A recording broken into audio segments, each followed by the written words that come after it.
really the first thing I ever did, I think, was Tomb Raider, but it was such a different world then. I was telling Reen about that. It's like the world we're in now, and like just from 20 years ago, the industry has changed so incredibly. I mean, just the attitude. It's more about how people think about business and not just how they execute it. Like when we were making that, it was like, John and I had only written one thing. They loved it, so they brought us in. They said, "What do you want to do next?" And there's this giant cutout of Lara Croft, and we're like, "We want to do Tomb Raider." And it's like that's this big giant video game. And they're like, "No, you can't do that. We're going to get like a 5-star A-list,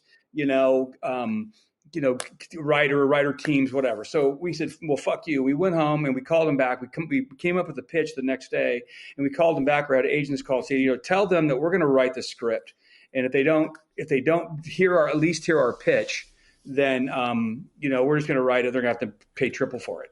We're like, and where did you get the balls to like? Well, that's the point I'm trying to make, because everybody in the story had giant balls.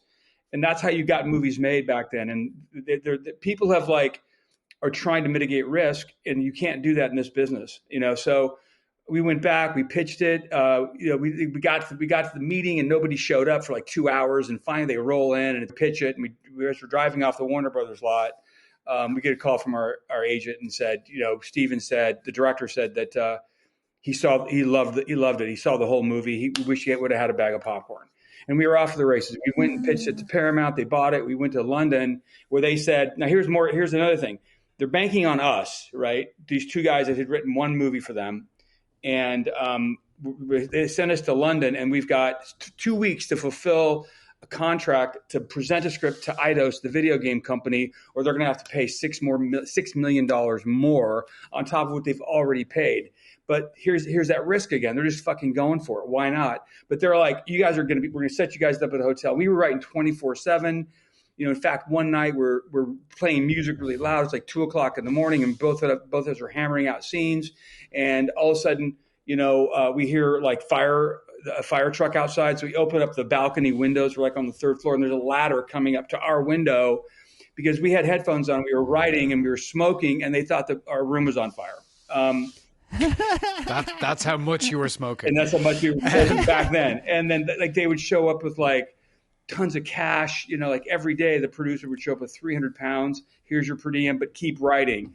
We would go to the bar at night and order 200-year-old bottles of port. They were bringing it out and they're breaking the dirt. I think like Napoleonic era port, knowing that if the movie worked, they wouldn't care. And if it didn't work, we were getting fired anyway. So let's fucking go for it. So finally we get a call from business affairs, and they're like, we don't want to bother you guys. We know you're on this crazy deadline, but who's ordering the port? Because they were getting billed for like a couple $1,000s a night for this old wine. Anyway, we made the deadline. The movie got made. We got Angelina. That was a whole nother thing.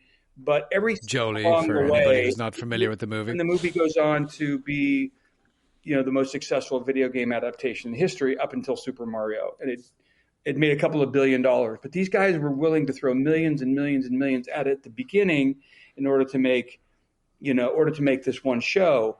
There was a time when I could go into, anybody could go into a network or studio and pitch a show, and they would buy it in the room. They were writing a check for you as you're leaving. Now it's impossible. That's how it got done back then. A lot of buying, a lot of production, a lot of risk. And now people are just like, they think they can buy one or two things and get one or two hits out of that. And it just doesn't work like that. Plus there's the whole streaming problem now.